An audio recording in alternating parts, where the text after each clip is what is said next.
Então vamos começar nossa reflexão pensando milagres, curas e o mundo espiritual.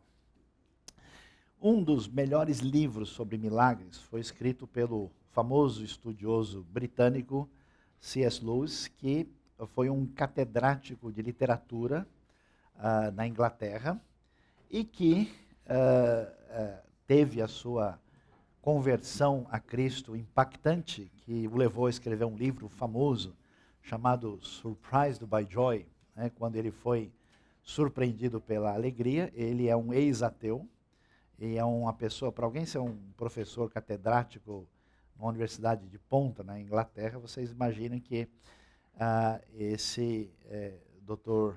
C.S. Lewis, de fato, é uma referência. Ele é autor das famosas Crônicas de Nárnia, e o livro dele sobre milagres é muito interessante. Tem uma citação um pouquinho mais completa no texto que vocês têm na apostila, mas ele começa a argumentar e mostrar do ponto de vista lógico a questão de como, vamos dizer, o raciocínio que a gente chama, que dá a base da maneira secular de pensar, ele é incapaz, logicamente, de lidar com toda a realidade. E ele vai dizer uma frase interessante, que a teologia oferece a qualquer pessoa uma possibilidade de viver num mundo com uma liberdade maior, que deixa o cientista livre para continuar as suas experiências e o cristão para prosseguir com as suas orações. Portanto, ele vai lidar com isso. E ele mostra como fica difícil pensar no mundo com o pressuposto que a maneira, vamos dizer, racionalista deu para a gente no contexto mais recente, de tentar explicar tudo no intervalo fechado, como se todas as coisas acontecessem dentro de um universo simples de causa e efeito, como se a gente chama de intervalo fechado, sem nenhuma possibilidade de uma interferência externa. E é muito interessante como ele faz isso de maneira técnica, filosófica, lógica, e é um livro fascinante e que teve um impacto, inclusive, na história do cristianismo europeu. E para pensar sobre milagres, a gente talvez não imagine uma coisa dessas, né? Quando acontece alguma coisa que a gente pode, pelo menos, considerar à primeira vista como extraordinária, na verdade, aquele acontecimento vai depender muito da interpretação de quem observa esse acontecimento. Observe, por exemplo, o Novo Testamento. Um caso muito interessante é o caso de João capítulo 11, quando a gente tem a história de Jesus indo até Betânia, a atual aldeia de El-Azaria, e onde Lázaro é ressuscitado. E aí, os líderes religiosos da época que veem isso, depois eles querem matar Jesus e Lázaro. Então a gente ficaria absolutamente pressionado, né? Porque uma pessoa que vê uma ressurreição, a gente imaginaria, ponto, isso aqui é ponto pacífico. Até porque o texto bíblico faz questão de dizer que Lázaro estava morto já havia 4 dias. Então não havia dúvidas de que aquilo era algo fora do comum. E na mentalidade judaica da época, havia a crença geral de que a pessoa morria e o espírito ficava por perto. No máximo 3 dias, né, antes de fazer a viagem final. Estava aguardando o embarque, né? E, portanto, 4 dias depois, ninguém jamais imaginaria que a pessoa poderia retornar à vida. Poderia se explicar, não, ele teve alguma coisa, mas não morreu direito, né? Uma espécie de pré-catalepsia dos tempos antigos. Mas no caso de Lázaro é conclusivo. Apesar disso, esses opositores de Jesus não creram. Então, quando acontece um milagre, tudo vai depender da maneira como se pensa a respeito da realidade. Por isso, o capítulo anterior sobre o assunto passa por aquilo que é chamado de cosmovisões, a visão geral que a gente tem para interpretar a realidade. A questão dos milagres e de como é que eles podem ou devem ser interpretados na história do pensamento humano e das religiões com as suas experiências e afirmações está de fato relacionado com a cosmovisão de cada perspectiva. Na verdade, há um pressuposto é um ponto de partida subjacente que controla a nossa maneira de pensar em crer, e às vezes até inconsciente, a pessoa nem sabe que ele tem esse ponto de partida. E isso acontece sobre cada aspecto, né, da vida e da realidade.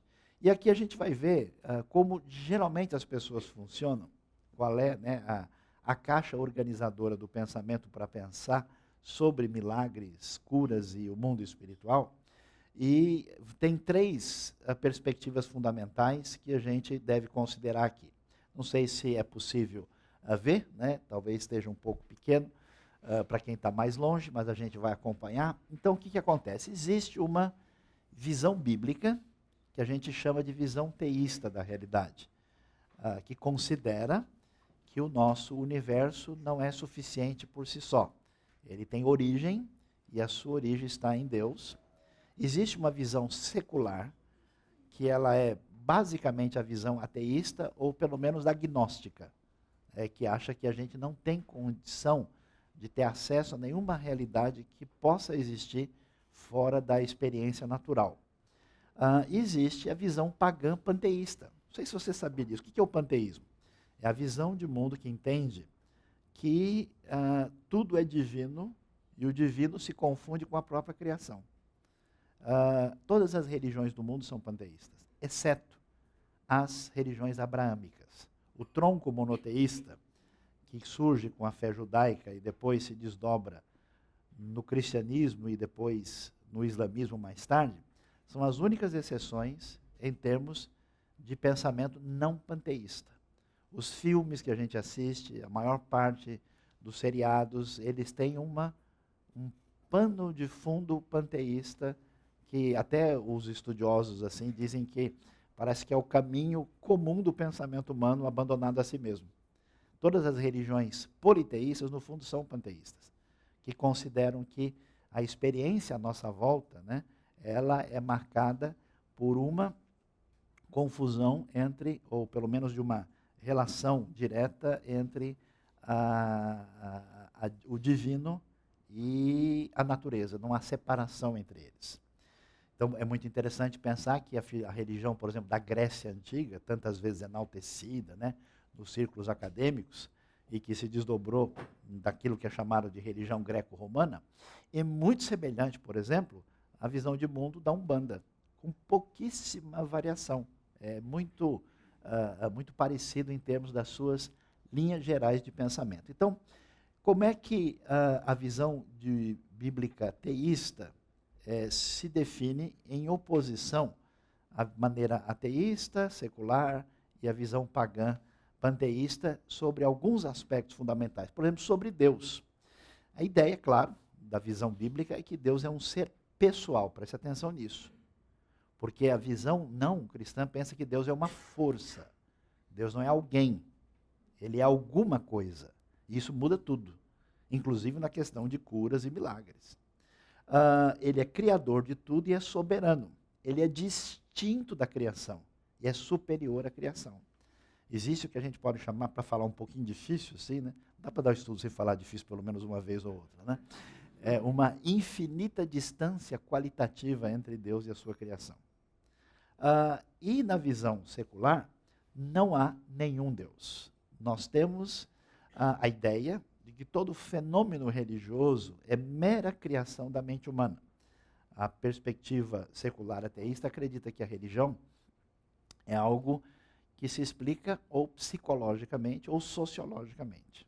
São acontecimentos que têm a ver com a experiência humana, sabe-se lá por quê, e que é tratado assim. Quando você vê por uma discussão na mídia, que fala, não, porque a religião tem que ficar fora dessa discussão, porque é uma espécie de escolha particular, né, uma espécie de perfume exótico que alguém resolveu ter por razões pessoais, socioculturais e religiosas, e isso não entra em nenhuma discussão séria. É uma coisa interessante. Então, no fundo, o que controla esse tipo de postura é uma visão de que a verdade e o mundo objetivo é o mundo ligado à visão secular e ateísta. Na visão pagã e panteísta, existem deuses e uma realidade espiritual em tudo. Tudo tá cheio de coisa. Na realidade brasileira, por exemplo, né, para baixo todo santo ajuda. Né? A gente sabe que, de repente, tem uma energia aqui e a gente pega. Né? E Deus e a criação se confundem. Existe essa ideia que é muito comum no animismo. E isso existe por quê? Porque as nossas influências, tanto indígenas, como africanas, como europeias, que muita gente imagina que na Europa não tem isso, elas todas têm um pano de fundo muito ligado a esse tipo de panteísmo mágico presente na maneira de pensar. E, portanto, como é que é o universo? Se Deus é um só, Ele é o Criador de tudo, Ele dá consistência a esse universo. O universo é um só, existe uma realidade integrada. Esse universo é o mundo de Deus. Eu estava conversando com alguém que passou uns anos num país muito politeísta, falou que é uma confusão. Se a pessoa vai de uma cidade para outra, ele tem que saber qual é o Deus que funciona lá. Muda tudo. É uma burocracia espiritual sem fim. Porque o Deus de lá não come essa fruta, ele tem outras regras, e a pessoa fica maluca. Ele não sabe como lidar, cada lugar é um ambiente diferente. Uma realidade integrada. Matéria e espírito, é interessante, são parte da criação. E são absolutamente importantes, vindos do mesmo Deus. O espírito, atenção, não é superior à matéria. Essa ideia é uma ideia essencialmente antibíblica. E a base fundamental de uma série de confusões que surge depois, quando a gente organiza a realidade. Na visão secular ateísta, o universo é uma realidade puramente material. E é um universo fechado. Existe a realidade que a gente chama de perceptível aos sentidos, material, e que não tem nenhuma influência de nenhum lado. É um universo fechado, não há nada além dos sentidos da matéria, não existe espírito. Existe cérebro, existem neurônios, existem decorrências e tudo se explica dessa maneira e ponto final. Qualquer coisa que fuja a isso, que seja extrasensorial ou parapsicológico, como se diz, não é mais ciência. Isso deve ser alguma ilusão, uma criação da mente, uma coisa fora da realidade, ou tem explicação que a ciência ainda não conseguiu compreender a partir do seu estágio, assim dito, de desenvolvimento. No mundo pagão panteísta, a visão é diferente. Existem duas realidades, o espírito, ou a mente, que é absolutamente superior à matéria. Toda visão de mundo mística começa com esse ponto de partida. O espírito é essencialmente superior à matéria. Por isso, qual foi o maior escândalo que Paulo provocou em Atenas? Quando ele começou a falar e disse que havia a ressurreição. Como a ressurreição? A desgraça do ser humano é o seu corpo. Sair do corpo é partir para uma realidade superior, evolutiva, livre. O corpo é a prisão da alma. Desde Platão, na Grécia Antiga, se imaginava isso.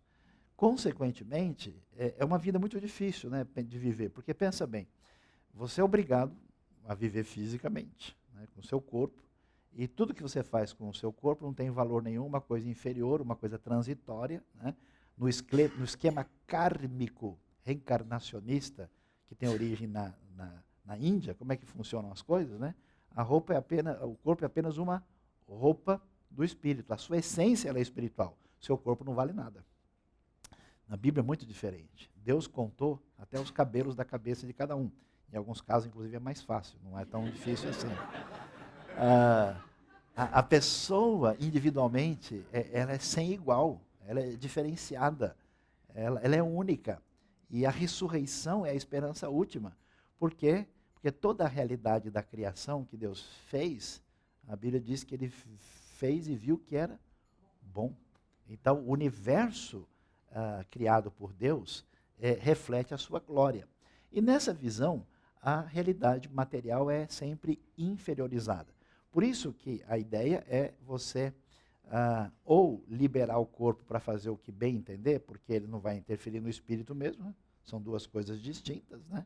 É mais ou menos assim a diferença entre a balada e a quarta-feira de cinzas. Uma é para o corpo, outra é para o espírito, né? Ou então, já que o corpo não presta, você tem que bater muito nele. Então você tem que se machucar, fazer uma série de coisas que privem o seu corpo para tentar liberar energias superiores que conduzem o seu espírito a uma espécie de ascensão ou de ascese espiritual.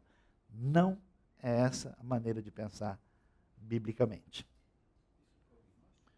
Isso existe no gnosticismo e existe na matriz principal que acabou sendo a mina de sustentação do gnosticismo e de todo o pensamento grego antigo, exceto numa direção diferente, foi o pensamento de Aristóteles. Aristóteles afastou um pouco disso, mas a base platônica e depois neoplatônica e gnóstica, ela é essencialmente dualista e com a ideia da superioridade do espírito. Platão mesmo ensinava aquela famosa história da transmigração das almas. Né? O que é verdade para Platão? Aletheia, do grego. Aletheia é a palavra que é verdade, que quer dizer não esquecer. Porque as almas, quando estavam vindo para vir ao corpo, elas passavam pelo rio Lethos, que era o rio do esquecimento. E quem bebia muita água chegava e tinha pouca ideia na cabeça. Então, quando no discurso lá com Sócrates, né, o Sócrates começa a perguntar para o escravo para fazer o que é chamado de maiêutica, ou parte das ideias, né, e tenta dizer, olha, tudo que a gente precisa saber de essencial já está na nossa cabeça. Agora já está por quê? Porque nós somos feitos assim? Não, porque a gente viu no mundo espiritual perfeito das ideias antes de chegar no corpo. E como foi isso? Quem viu as ideias perfeitas, né? Então ele começa a fazer perguntas lógicas para o escravo, e o escravo começa a responder, não, é verdade, isso mais isso dá isso, então se isso é assim, está vendo como é que ele sabe sem ter aprendido? É porque ele viu lá no mundo das ideias. E quem bebeu pouca água lembra bastante, quem bebeu muito não sabe de nada. Entendeu? Mas é interessante, essa é a base, né? O ser humano é criado por Deus, é imagem de Deus. Essa que é a questão interessante. Como o ser humano é criação direta de Deus, e ele é chamado de imagem de Deus, Gênesis 9:6 tem uma frase forte sobre isso, né? Dizendo que a imagem de Deus foi o homem criado, por isso quem derramar o sangue do homem, pelo homem o seu sangue será derramado, porque a imagem de Deus foi o homem criado, mostrando o que a gente chama de essência da dignidade humana. O ser humano é distinto da criação. Ele não é a mesma coisa que uma capivara.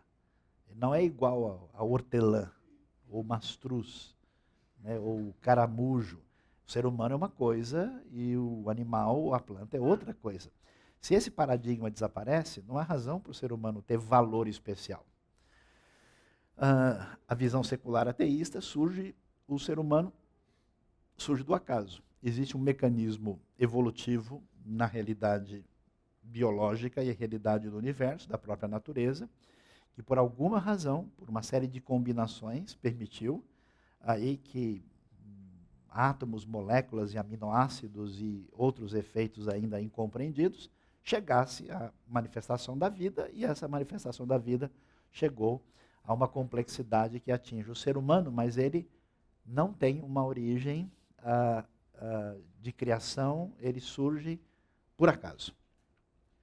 Na visão pagã, o ser humano é a manifestação de uma realidade superior e está evoluindo. É interessante, é a ideia de que existe uma consciência cósmica universal, geralmente impessoal, esse que é o negócio, é a força, ou alguma coisa semelhante a isso, que emana da sua espiritualidade superior, de modo a ter elementos no universo que estão mais ou menos próximos dela. Então, a tendência dos pensamentos místicos panteístas é que a pessoa vá voltando na direção dessa força única, até ele conseguir ser absorvido no uno perfeito espiritual do universo. Por isso, por exemplo, quando você pega a espiritualidade que se desenvolveu na Ásia, a partir da matriz indiana, a pessoa tem uma espiritualidade de sempre negação do corpo. Negação de si mesmo, negação da vontade, com o objetivo último de aniquilar-se a si mesmo, para ser absorvido no uno absoluto dentro desse elemento espiritual cósmico universal. É interessante porque o indivíduo particular não tem sentido e significado nessa mentalidade. Em termos de ética, o que se conclui dessa maneira de pensar? Se existe um Deus, ele é o Criador, e ele é o Criador do ser humano, esse Deus estabeleceu parâmetros absolutos. E por quê? Porque há uma descrição a respeito desse Deus. Esse Deus Criador, ele é bondoso e poderoso, e o parâmetro do que é bom ou mal está fora da realidade social. Existe um parâmetro absoluto no caráter do próprio Deus e na sua revelação escrita.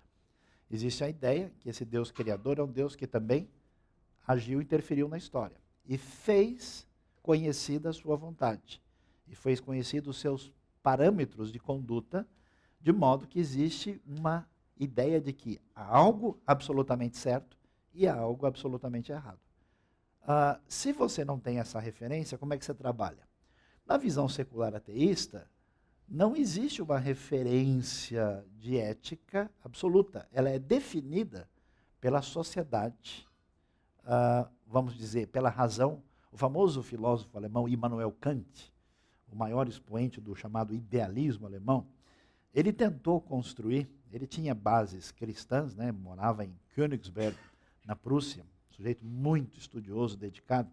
Ele tentou construir um tipo de ética absoluta a partir de algo que ele chamou de o imperativo categórico, das Sollen, em alemão, que a pessoa deveria agir sempre conforme uma máxima ligada ao seu dever absoluto.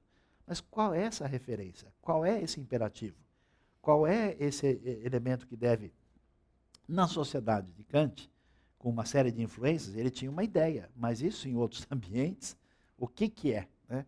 Aquele livro famoso do Don Richardson, que estava pregando o evangelho para os Sauis, lá na Nova Guiné, ele levou um susto, porque ele estava tentando falar do evangelho e contou a história de Judas Iscariotes. Quando ele contou que o Judas traiu Jesus, todo mundo, esse cara é dos bons. Todo mundo falou, nós somos fã, pessoa que o pessoal ia se ligar em Jesus, acharam o Judas o máximo, né? Porque entre eles aquilo parecia, né? Tipo, é o cara que levou a vantagem máxima, né?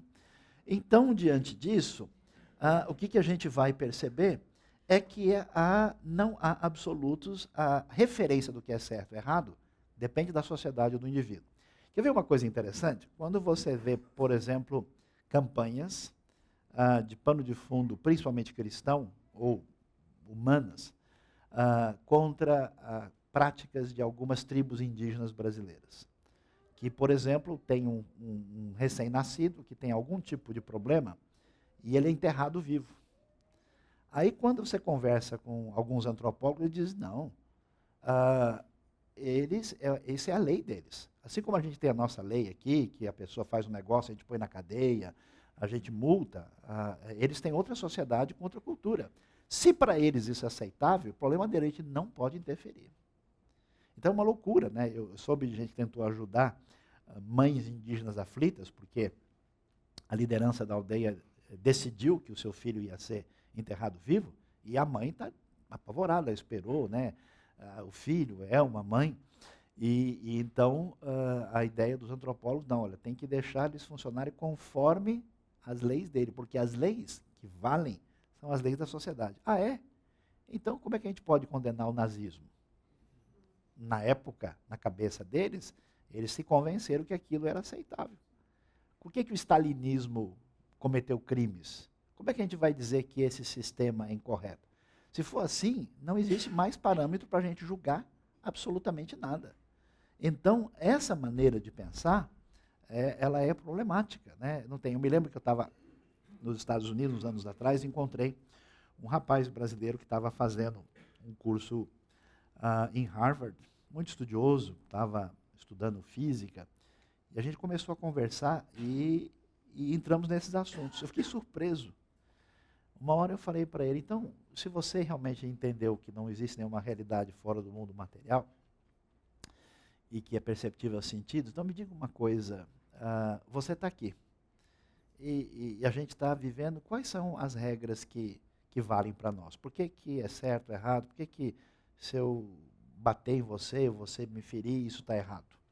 Não, isso depende da convenção social. Falei, então é igual futebol de salão, né? O que vale é a regra do momento ali, né? Então, gol com mão, pegar com a mão dentro da área é pênalti, então é mais ou menos a sociedade que decide. Então, mas qual é o valor do ser humano? Vai ser medido à medida que essa pessoa é útil para a sociedade. Falei, é mesmo? Então, supondo que agora você caia aqui e leve um tombo, quebre a coluna e fique perpetuamente aí aleijado. Você percebe que você se tornou um problema para a sociedade? Você não está mais produzindo, você não está contribuindo para nada, se tornou um peso e está obrigando as pessoas a gastar um dinheiro para sustentar você nessa situação. E o que você acha disso? Não seria melhor, nesse caso, você dar um tiro na sua cabeça? Ele falou, perfeitamente. Mas ele trabalhou com lógica. Ele falou, de fato, se o valor de uma pessoa não é essencial, não é da sua dignidade, é o valor da sua produtividade para o sistema, que é absoluto, porque se não tem Deus, alguém vai tomar o lugar de Deus. Nesse caso, é o sistema. Por isso que, politicamente, os estados ateístas convictos tornam-se totalitários por definição. Então é interessante que não existe absoluto. Já no mundo pagão e no mundo panteísta, a ética é indefinida. A razão e a moral são relativas. Não existe definição. As leis evolutivas, elas acabam sendo usadas na prática. Uma sociedade que tem isso intrinsecamente incluído é a sociedade indiana, porque trabalha com a ideia, né, de que as pessoas nascem em função da sua vida anterior. Se o sujeito nasce pobre, miserável, é porque ele está devendo muito da vida anterior. Mas, na verdade, por que ele está devendo? Por que ele fez é aceitável, não aceitável, bom ou mal? Falta parâmetro para definir. Porque uma vez, né, por isso que você vai ver dentro da... Esses dias alguém estava falando, mas onde é que tem uma teologia, por exemplo, desses movimentos místicos? Não pode ter, porque é fluido. Depende da experiência, depende da entidade, depende da coisa, ela não tem definição, não existem parâmetros. Isso acaba ficando à mercê da definição do contexto. Então, observe como é complicado. O mal. Por que existe sofrimento no mundo? Por que existe alguma ideia de que algumas coisas são erradas, inaceitáveis? O mal procede do uso indevido da vontade dos seres criados. Esse é o ponto de vista ateísta. Por que o mal existe? Porque os seres criados por Deus, como os seres espirituais, os anjos e os seres humanos, foram dotados de vontade, eles resolveram agir contra Deus. E por esse ato, o mal está presente no universo. E, consequentemente, o sofrimento existe devido à decorrência direta ou indireta do pecado. Por isso, o mundo tem aquilo que significa desvio de rota original. Na visão secular ateísta, o sofrimento é uma realidade natural. Não tem, isso aí é assim porque é assim. Então, se na natureza um bicho come o seu próprio filhote, por que ia ser diferente? Essa é a realidade. A crueldade, né, faz parte da realidade, da experiência biológica e humana, e a coisa é assim mesmo. Então, o mal não tem nenhuma razão de explicação, porque ele é um dado da experiência e ponto final. O pecado é relativo, não existe pecado. Pecado é se o grupo se reunir e falar, olha, essa regra aqui não vale. Aqui a gente só pode fazer cesta de 3 pontos. Aqui só vale esse tipo de coisa. Então, pecado sempre é uma realidade social individual, não existe nenhuma referência. Na visão pagã panteísta, o mal é relativo. Você sabe que nos Estados Unidos teve um serial killer famoso chamado Charles Manson. Ele, muito louco, matou muitas pessoas e um dia pegaram e foram entrevistar ele. E ele era um louco estudioso. Tem estudioso louco e tem louco estudioso. Né? Que vocês estão me olhando? Não entendi, né? Aí, perguntaram para ele, né? Mas como é que você fez tudo isso? Ele, olha a resposta dele, ele falou assim, se Deus é um só, o que é o mal? Porque na Bíblia, Deus é infinito, Deus é infinito em tudo, Não. Deus é infinito nos seus atributos. Deus é infinitamente bom, Deus é infinitamente poderoso, mas Deus não é infinitamente cruel. Deus não é infinitamente injusto. No pensamento místico, pagão, que cresceu no contexto indiano, Deus é infinitamente bom e infinitamente mau. Toda a realidade faz parte, não existe distinção. Esse é o problema. Geralmente o pensamento secular ateísta, ele se entrega ao mal no sentido a ficar um pensamento pessimista, estamos presos, não há saída. Tipo o existencialismo ateísta europeu. E no pensamento místico pagão, a gente tem um outro tipo de ideia. A gente acaba sendo conformista em relação ao mal, porque os dois fazem parte da experiência. A Bíblia é espetacular. Por que a Bíblia faz? A Bíblia diz o seguinte, ó, existe o mal aí. Não há como negá-lo, não é um escapismo, não é uma fuga da realidade, mas ele não deveria estar aí.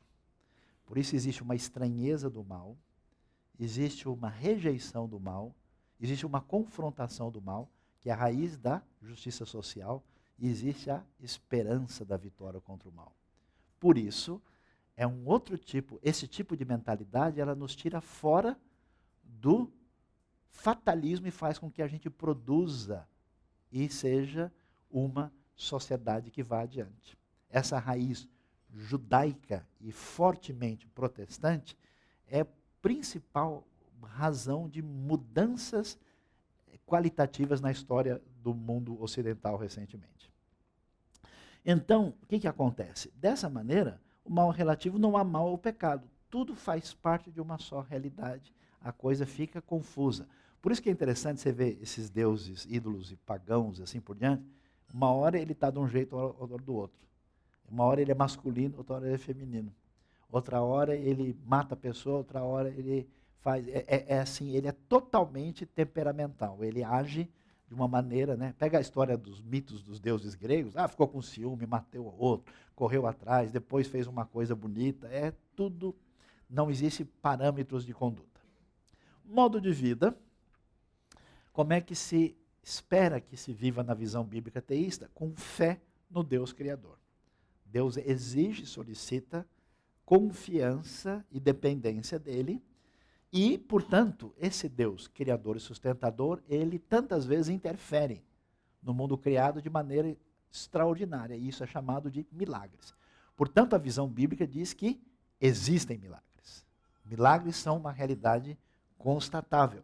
Ou seja, para Deus não faz muita diferença, né? Ele tem poder sobre o universo e o modus operandi pelo qual o universo funciona, Deus mantém funcionando. Se ele vai lá e mexe para hoje fazer um pouco diferente, continua debaixo do seu poder. A gente é que olha para cá, nossa, saiu diferente. Dessa vez o arco-íris saiu com um grená claro, porque Deus interferiu. Existe esperança futura, porque esse Deus está no controle e domínio da criação, o mundo não está lançado ao nada, e há uma solicitação de uma conduta pertinente, que é uma conduta ética. A visão secular nos sugere a ter fé nos sentidos. O que a gente tem à nossa disposição? O que os sentidos nos trazem. Será que o que a gente consegue aprender dos sentidos é suficiente para entender a realidade? É verdade que o real equivale ao racional? Olha que pergunta complicada. E é verdade que a maneira como os sentidos chegam ao nosso entendimento e a nossa leitura dão conta da realidade? Ou será que a realidade é superior a isso? Em que medida a razão traduz o mundo para a gente? Então, parece que, ingenuamente, a visão reducionista secular, ela acha, não. O que está à nossa disposição e a gente consegue colocar na régua, na calculadora e no computador é tudo. Há controvérsias, mas é assim que se pensa. Portanto, ele diz, não há milagre. Se aconteceu uma coisa fora do comum, a gente ainda não entendeu. Mas, com certeza, milagre não é, porque milagre não existe. Por isso é muito legal, eu gostava de ver gente assim, desse tipo. Eu conheci gente que fez cursos assim, de ciências da religião, e fez toda essa teorização, até que um dia apareceu um sujeito possesso do lado dele, demoniado, rolando no chão. Aí o sujeito nunca estudou isso desse jeito. Então ele, ficou de longe com medo, assim, ó, vamos orar. E aí toda a racionalidade se escondeu naquela hora, porque aquilo está fora desse domínio limitado da razão. E é interessante que, mesmo sendo científico, o sujeito não se aproxima do fenômeno para reavaliar seu método de percepção da realidade. Não há milagres, o pessimismo é final, né, porque é claro que existem dificuldades e problemas no mundo, a visão secular não dá conta da realidade, então a tendência é produzir um pensamento pessimista. Não é à toa que o mundo ocidental, particularmente o mundo europeu, hoje vive nessa névoa sombria, sem esperança, porque é uma coisa lógica, e a ética é relativa. A visão pagã panteísta, a fé é no espiritual. E aí o negócio é interessante. A visão ateísta é uma visão onde o controle está no ser humano. Se eu não consigo entender o que aconteceu diante de mim, uma coisa eu sei, não é milagre. Só se a minha razão explicar é que eu admito o fenômeno. Senão eu empurro para debaixo do tapete. Na visão pagã panteísta é interessante. Por quê? Porque eu preciso saber como o mundo espiritual funciona. Aí eu vou fazer o quê? Entender as regras e descobrir quando é que eu falo abracadabra para que as coisas venham a funcionar.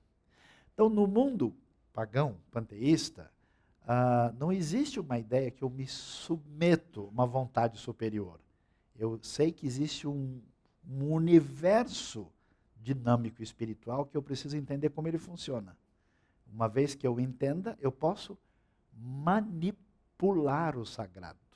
Então sempre existem técnicas, rezas, meios, rituais, meditações e coisas que produzem realidade, porque o poder e o domínio está em mim. Por isso que não é estranho que a sociedade secular ocidental, de repente, começa a ficar zen. Fica zen noção, mas fica zen no sentido. Porque é lógico, a razão não dá conta da realidade. Então o que o cara vai fazer com isso? Ele tem que entrar num outro sistema, desde que ele manipule e seja o sujeito determinante dessa realidade. Então há uma esperança fluida, dependendo do bicho que está pegando, o cara tem expectativa, mas de repente o sistema não se sustenta por si só. E a ética também é relativa.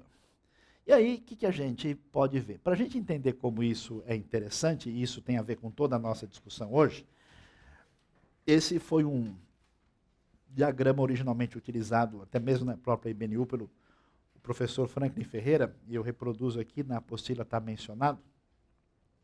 Aí você vê uma visão cristã bíblica a respeito da realidade. Como é que eu lido com a vida de maneira prática? Eu tenho o quê? Estado, família, escola, artes, igreja e trabalho. Como Deus é o Deus de tudo, todas essas coisas devem funcionar segundo Deus. Então não tem uma ideia que arte não pertence à fé. Não tem uma ideia que trabalho é uma coisa diferente da religião. Não. Tudo que existe, e existe no mundo criado por Deus. Não existe uma realidade espiritual aqui e uma realidade não espiritual lá embaixo. Todas as coisas são de Deus, devem funcionar a partir de princípios divinos. Portanto, fazer oração, trabalhar direito na empresa, aprender seno, cosseno, tangente e trigonometria e jogar futebol de salão são igualmente importantes. Todas as coisas são realidades ligadas a Deus. Essa visão, é interessante que 90% das pessoas de igreja não tem isso. Ele acha que se ele vai na igreja, ele está servindo ao Senhor. Mas na hora de comer macarronada, aí já não está servindo ao Senhor. E alguns não estão mesmo. Né? Aí depois a gente comenta sobre isso.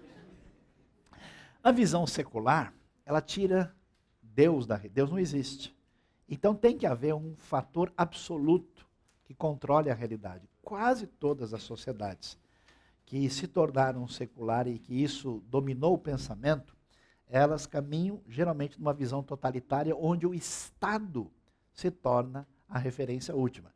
Então, o que a família deve ser?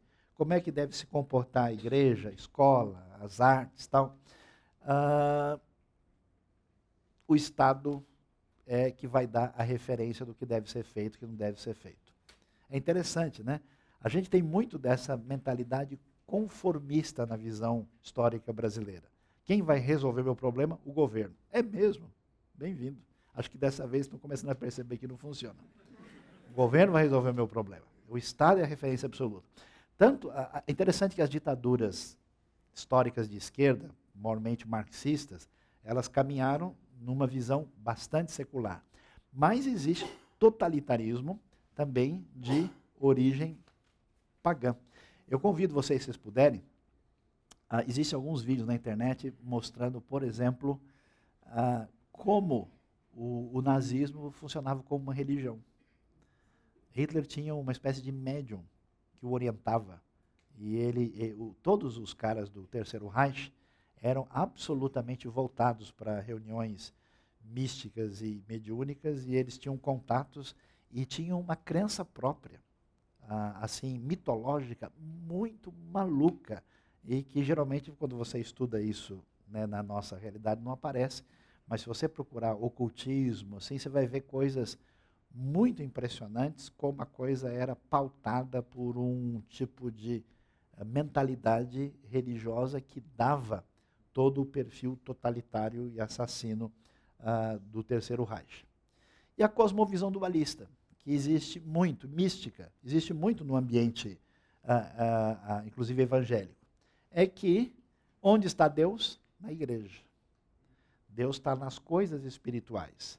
Agora, Satanás e os espíritos, eles estão funcionando fora da igreja. Por isso que a igreja, para muita gente, é um lugar de refúgio. Eu não sou um agente de Deus para, segundo a perspectiva de Deus, mudar a realidade à minha volta. Não, eu sou uma pessoa que vivo no mundo mau, e onde só tem coisa ruim, e a igreja é o meu lugar de refúgio. Domingo eu vou lá e me escondo, recarrego a bateria e volto. Então o Estado, família, escola, artes, trabalho, tudo isso é coisa que não pertence à realidade celestial, né? E que não tem muito valor para o meu crescimento. Também serve uma loucura, né? Porque a pessoa vive com o corpo, e ele entende que só existe uma realidade espiritual, o que ele vai fazer com esse corpo o tempo todo? Da mesma maneira, o cara se diz servo de Deus, e Deus só está na igreja, só está na leitura do Salmo 23, e ele tem que passar, tem que pagar imposto, dirigir, atravessar a marginal, né, falar com o guarda e fazer um monte de coisa, conversar com o síndico. Onde está Deus quando eu converso com o síndico? Não é possível, né? Então, nesse momento, ele entende que essa realidade não tem nada a ver, e muitas pessoas pensam assim. É uma área prática para a gente ver como isso é diferente. Diante desse cenário, o que a gente entende? Que na hora de falar de milagres, cura e de mundo espiritual, vamos ver qual é o motor que está funcionando na minha cabeça. Se é secular. Eu conheço gente de igreja, atenção, que é secular de cabeça. Por isso não acredita em demônio, ele acha que é psicológico. Ele não acredita em cura, porque ele acha que tem alguma explicação. Ele tem uma cabeça secular porque ele foi moldado assim, mesmo sendo formado numa, vamos dizer, igreja evangélica. Tem gente que é evangélico de superfície, mas na verdade ele tem um histórico, um pano de fundo, que a cabeça dele funciona misticamente. Ele funciona com uma visão de mundo onde qualquer coisa que aconteça na vida dele, acho que tem a cabeça de jumento enterrada no quintal do caso dele, por isso que não deu certo. Ele sempre tem uma interpretação assim. Então vamos lá. A realidade dos milagres é ponto pacífico nas Escrituras Sagradas, claro. Deus não só é visto como quem criou o universo, mas ele continua agindo no universo, e muitas vezes ele age de maneira sobrenatural. Tudo é ação divina, né? O nascimento de uma criança é um milagre. Não é. É extraordinário, é bonito, é diferente, mas é uma coisa natural. Milagre é, sim, o cara ter um olho só e o cara orar, puf, aí tem os dois funcionando. Isso é um milagre. Então, Deus faz isso, às vezes agindo de maneira sobrenatural. E é interessante, você crê em Deus? Creio. Você acredita que a pessoa foi curada de câncer? Bom, aí já não sei.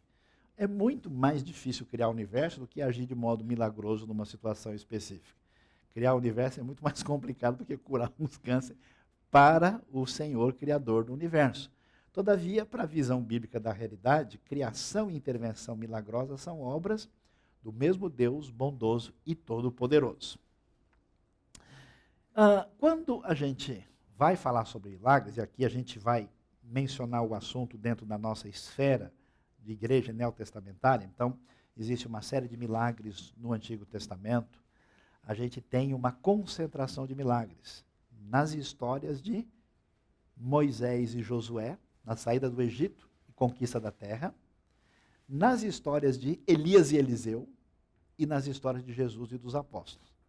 Os restantes do texto acontecem alguns milagres, mas eles não são assim em grande quantidade. Você vai ler Miqueias. Qual é o milagre de Miqueias? Que você lê o livro, porque ninguém lê. Né? Sofonias, outro milagre, né?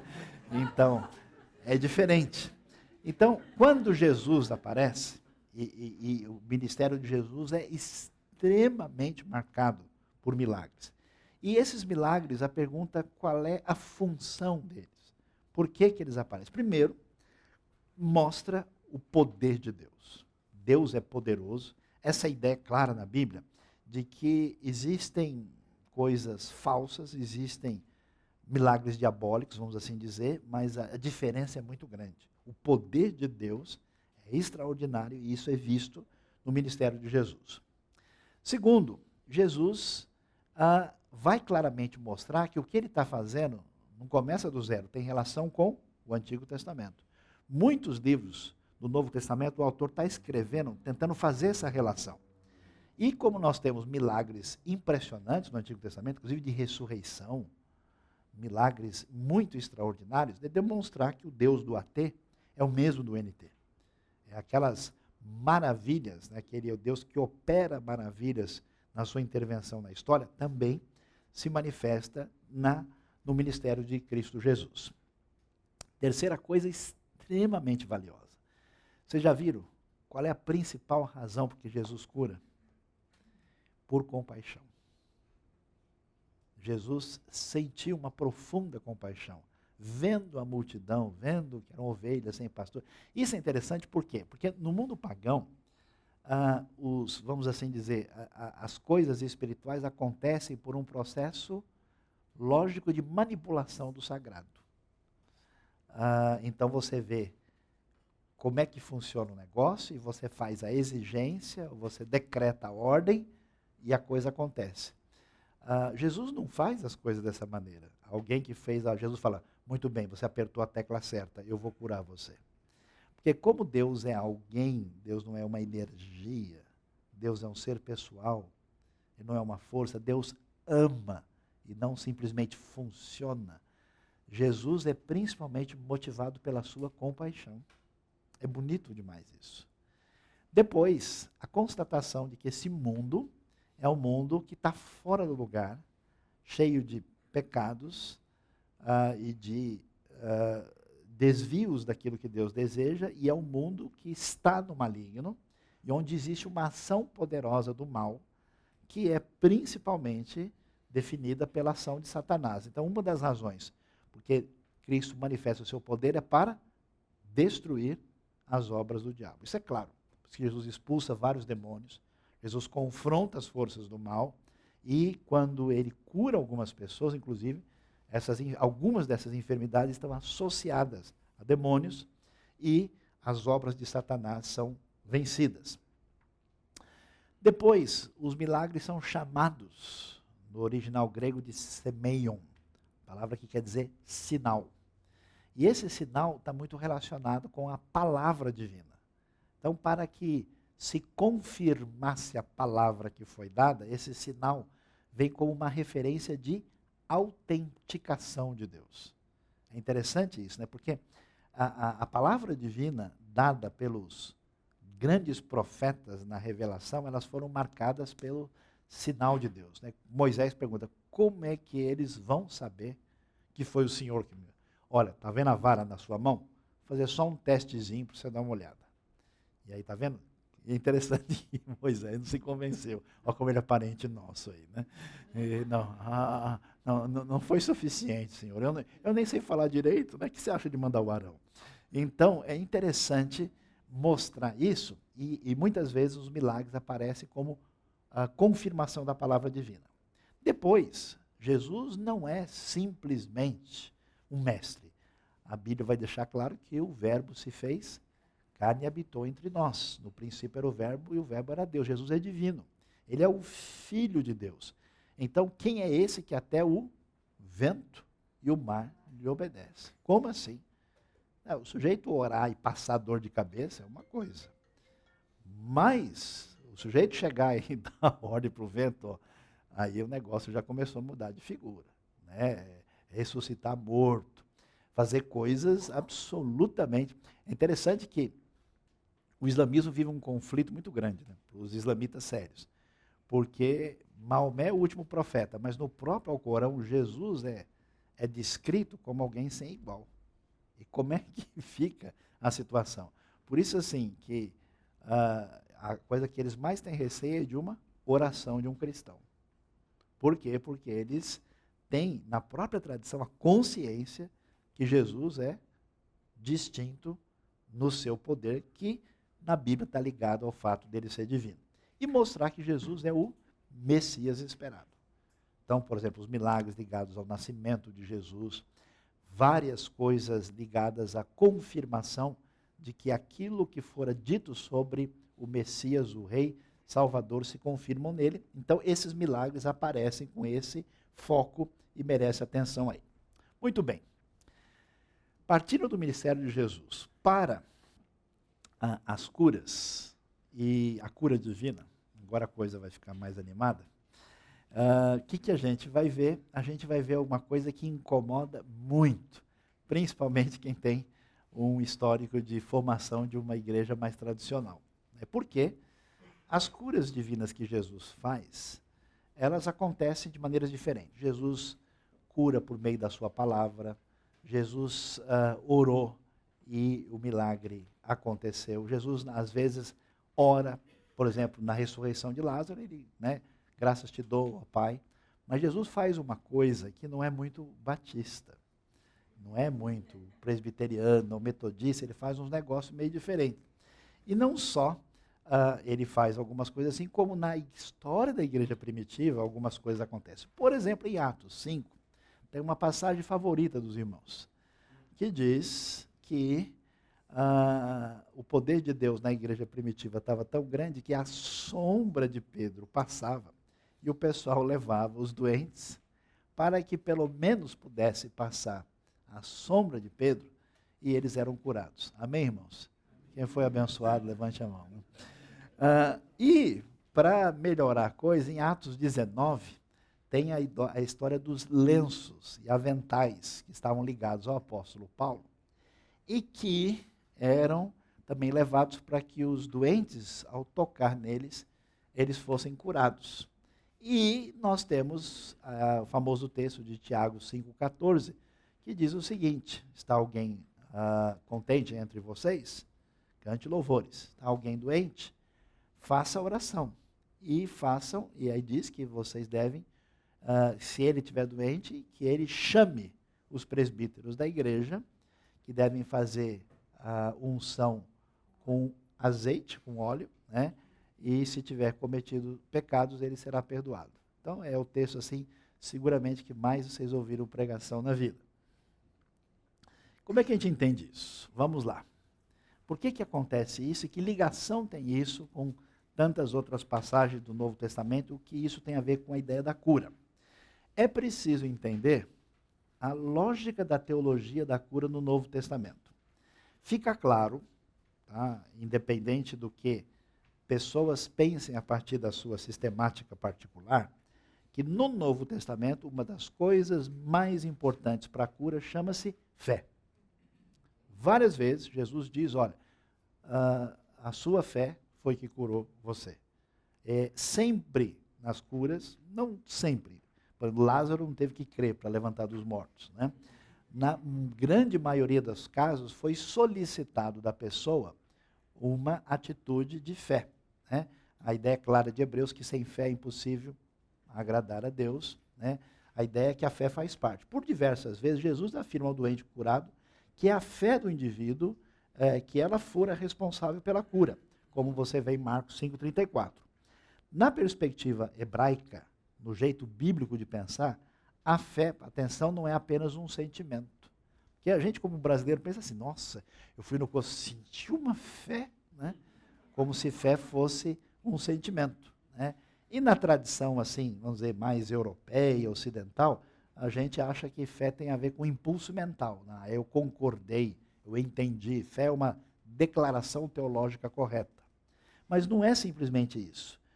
Por isso, como a ideia de fé tem muito a ver com confiança concreta, o termo hebraico emuná, olha só, pode ser traduzido por fé e fidelidade ao mesmo tempo. Por quê? Porque quem crê age em conformidade. No pensamento hebraico, sabe o que quer dizer crer? É o crer do futebol. Quando você fala que o cara acreditou na jogada, ele não ficou sentindo nada e não ficou refletindo, ele se jogou para pegar a bola. Então, crer é confiar. Não existe fé sem ação prática. Por isso, fé é confiar e agir, e não apenas crer mentalmente ou sentir no coração. Assim, a cura era muitas vezes operada pela participação do doente que expressava a sua fé de modo concreto. Então, Jesus sempre pedia para a pessoa fazer alguma coisa, para que nesse agir ele pudesse demonstrar concretamente se ele cria ou não. Na visão do Novo Testamento da cura, são descritos diversos pontos de contato. Os pontos de contato são, na teologia do Novo Testamento, as referências de como as curas acontecem, entre o poder de Deus e a fé do que recebe a cura. Às vezes, por exemplo, a fé concreta da pessoa é demonstrada pelo lenço. Às vezes, pela sombra, pelo óleo, ou pela saliva com barro nos olhos. Lembra que Jesus falou? Ele misturou, né? Essa passagem que a gente menos gosta de praticar, né? Saliva com barro e colocou nos olhos, agora vai lá e lave-se no tanque de Siloé. Ou seja, a pessoa é solicitada a agir ou pelo toque nas vestes, ou pelo levantar-se da maca. É interessante, não há poder no objeto, há a manifestação do poder mediante a fé concreta. Quer ver uma coisa interessante? A gente tem uma coisa semelhante a isso. Na nossa tradição evangélica comum, o que a gente diz? Se você creu em Jesus, levante a sua mão agora. Pergunto para vocês, levantar a mão leva a pessoa para o céu? Claro que não. Senão no ônibus estava todo mundo salvo, né? Duplamente. Então, mas por que levantar a mão faz sentido? Por que ó, venha à frente agora. Ó, coloque a sua mão no seu coração.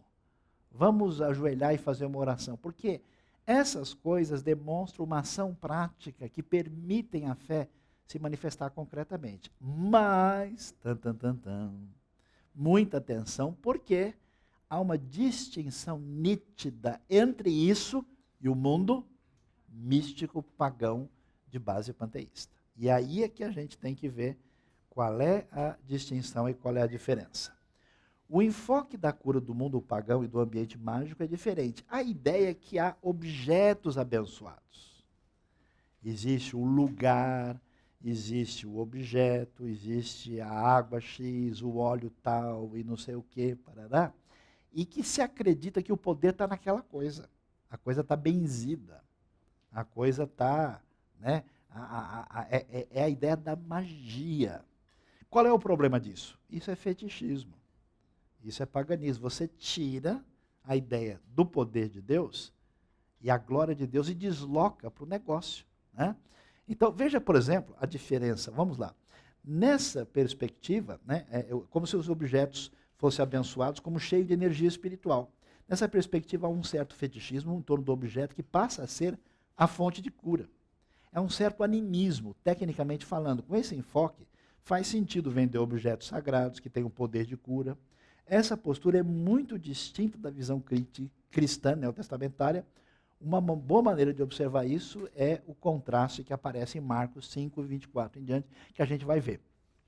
Vejam como é interessante, e é importante a gente destacar isso, porque as pessoas às vezes podem confundir e caminhar na direção equivocada. Muito do que a gente tem hoje no ambiente religioso, hoje está influenciado por essa ideia de que o objeto sagrado assim. Veja que Paulo, ele não fez uma reunião para vender lenço e nem distribuir lenço. Pessoal, eis o apóstolo Paulo que chama, pegue os meus lenços. Não. Na hora que ele foi lá, as pessoas espontaneamente falaram, não, eu sei que eu vou ser curado. E numa atitude absolutamente, do ponto de partida da intenção delas, foram lá e fizeram isso. Pedro não falou, pessoal, tal hora minha sombra vai chegar. Tem que ser às 6 da tarde, né? Porque aí a sombra é maior. Ou bem de manhãzinha. Não, ele não fez isso. Até a unção com óleo. Foi o Tiago que marcou a hora da unção na igreja? Foram eles? O que diz o texto? Chame terceira pessoa masculino singular. Se tem alguém doente, ele deve chamar os presbíteros da igreja. E não os presbíteros da igreja falaram, pessoal, amanhã vai ser o dia do óleo. Por quê? Porque a lógica é o indivíduo que tem uma necessidade de cura e que diz, olha, eu tenho fé que Deus vai poder fazer isso. E eu quero ungir com óleo, eu quero fazer uma oração especial. E ele fazendo isso, Deus honrando a manifestação dessa fé, pode agir com poder. Então, o que a gente vai ver? Olha a diferença, interessante. Marcos 5. Eu vou ler só os textos, versículos de 27 a 31. Quando ouviu falar de Jesus, chegou por trás dele, a mulher que estava muitos anos doente, no meio da multidão, e tocou em seu manto. Interessante. Nós vamos vender o manto de Jesus aí mais tarde, né? Porque pensava, se eu tão somente tocar em seu manto, ficarei curada. Imediatamente cessou sua hemorragia e ela sentiu em seu corpo que estava livre do seu sofrimento. No mesmo instante, é muito legal isso, Jesus percebeu que dele havia saído poder. Virou-se para a multidão e perguntou, quem tocou em meu manto? Responderam os discípulos. Vês a multidão aglomerada ao teu redor, ainda perguntas, quem tocou em mim? Jesus, você está maluco? A pergunta é, quem não tocou em mim? Como assim? Nós estamos aqui na estação Sé, 6 da tarde. Você está perguntando quem me empurrou? Que loucura! Como assim quem tocou no Senhor? Então veja lá. O que a gente vai entender nisso é que a diferença é que o manto de Jesus não cura ninguém. Porque se curasse, estava todo mundo, né, sendo tocado. O que cura é a fé demonstrada. A diferença é que se fosse uma visão pagando um objeto abençoado, onde o manto passasse, a coisa ia acontecer.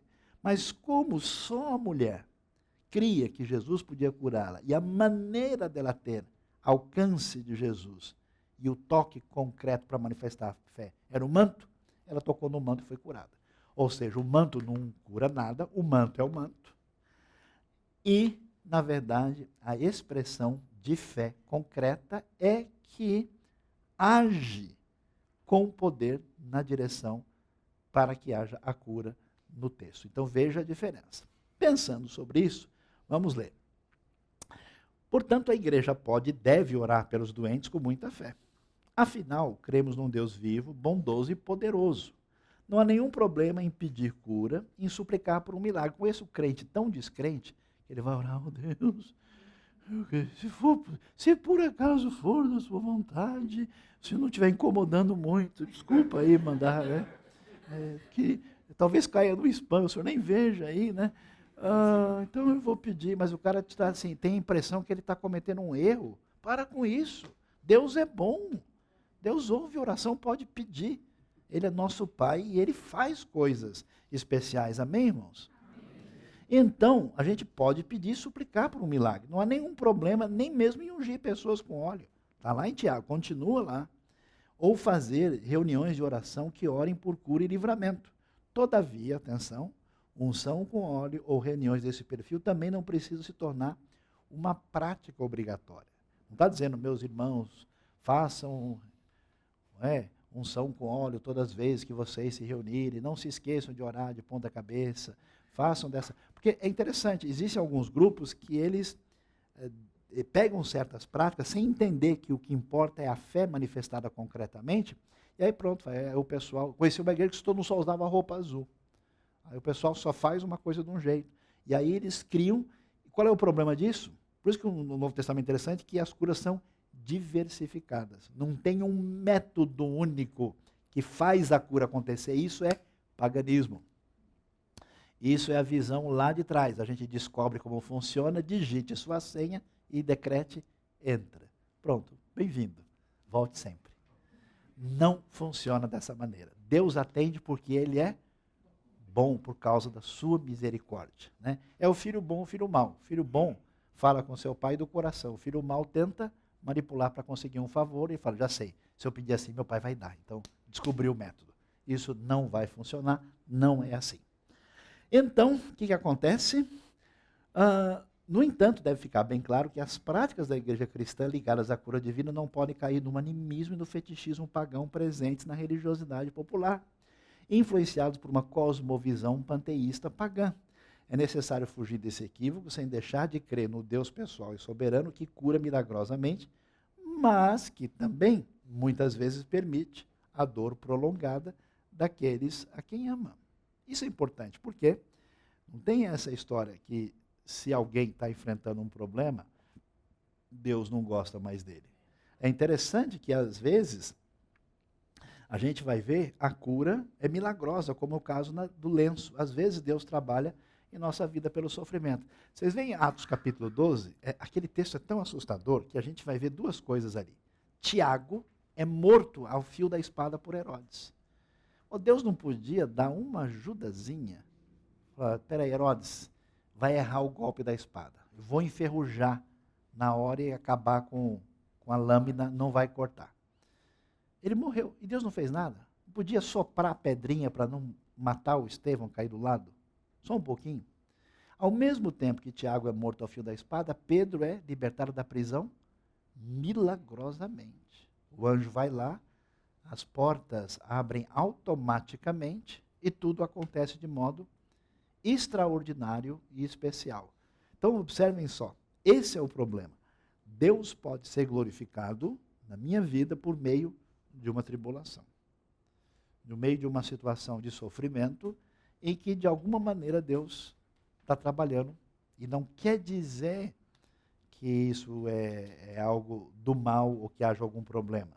E Deus, muitas vezes, é maravilhosamente glorificado por meio de um livramento, por meio de uma coisa especial. E, às vezes, alguém experimenta uma coisa extraordinária e, ao mesmo tempo, uma luta muito grande. Paulo ressuscitou gente.